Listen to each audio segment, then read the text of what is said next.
Hi guys, welcome back on Tech Aid. We are providing you practical solutions to your problems, whether it's a simple hack or a step-by-step guide. We have got you covered. In this video, I will gonna show you that how to import Phantom Wallet on Telegram bot. First of all, you can open the Phantom Wallet. I can already open the app. After opening the app, you can just simply tap on the profile icon at the top left corner of the screen. And after tapping on this, you can now tap on the pencil icon that is next to your account name. And after this, you can see the last option that is show private key. Tap on it. And after this, you can just simply tick this option at bottom left corner of the screen and tap on continue. And after this, you can see your different coins here.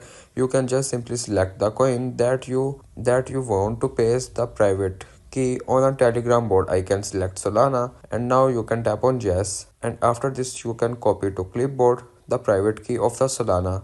And after copied, you can just simply go to the Telegram board and follow the wallet instructions and paste the private key that you copied in Phantom Wallet. And it is a way you can import Phantom Wallet to Telegram board if you want to keep your online activity private and access to restricted contents like I do. Trying using a VPN, it's secure, easy to use and makes a browsing safer. The link to buy is in the description below. If this tutorial helped, don't forget to like the video and subscribe for more practical solutions. Code questions or need extra help, drop a comment below and we will be happy to assist. See you in the next one. Thanks for watching.